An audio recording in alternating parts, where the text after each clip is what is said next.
Putain, le rhum au petit-déj, ça tabasse. Il y a des gens qui ont tendance à me traiter d'alcoolique. Je suis pas un alcoolique, je suis un pirate.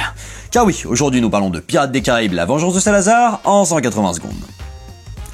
Réalisé par Joachim Ronning et Espen Sandberg, sorti le 24 mai 2017, de retour en mer, Jack Sparrow se met en recherche du trident de Poséidon, un artefact magique pouvant le protéger du courroux d'un ennemi de jeunesse maudit, le capitaine Salazar.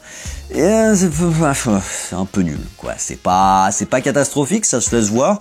J'ai pas passé un si mauvais moment que ça, mais c'est vraiment décevant par rapport à ce que la trilogie originale nous a offert et par rapport au potentiel qu'a ce film.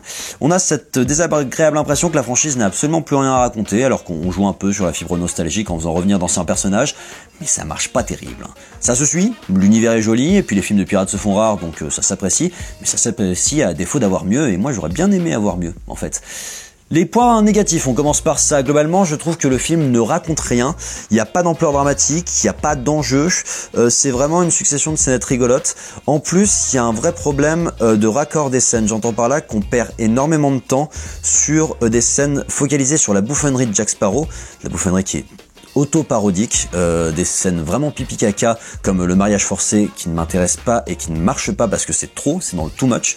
Et sinon il y a énormément de scènes aussi de gros effets spéciaux magnifiques qui fonctionnent très bien en termes de scènes seules, sauf qu'elles se marient très mal avec la narration. En fait on a des scènes qui sont vraiment exemptes de la narration de base et du coup on n'a pas l'impression qu'on nous construit une histoire construite, en fait, cohérente, mais plutôt qu'on a plein de petites scènes et que le réal a été obligé de raccorder ces scènes de bande-annonce avec un scénario cousu de fil blanc qui manque de cohérence parce que ce scénario qui a pourtant un gros potentiel, notamment sur son méchant, il a des vrais soucis de limites. J'entends pas là que la diégèse, l'univers, les règles de l'univers sont complètement pétées, qu'on comprend pas tout, d'où vient la malédiction, le pourquoi du comment le méchant se découvre un pouvoir à la fin du film, on dit mais pourquoi maintenant? La présence du trident qui est encore plus mieux que la malédiction d'avant dont on nous a jamais parlé. Enfin, je trouve qu'en fait il aurait fallu que certaines choses soient intronisées dans la trilogie originale ou dans les précédents films pour qu'on y croie. Là, qu'on n'ait jamais entendu parler du trident de la mer qui a le pouvoir de tout l'océan, ça paraît complètement pété, quoi.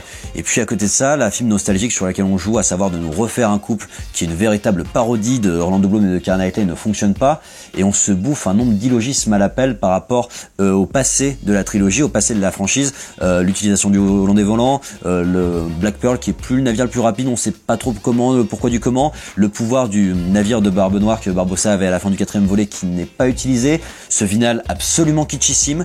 C'est bien dommage parce que le film a quand même des qualités. J'entends par là que Johnny Depp, malgré son rôle autoparodique, est toujours très juste. Le flashback sur sa jeunesse teasé dans la bande-annonce c'est très bien. Javier Bardem est énorme, mais il est pas assez développé.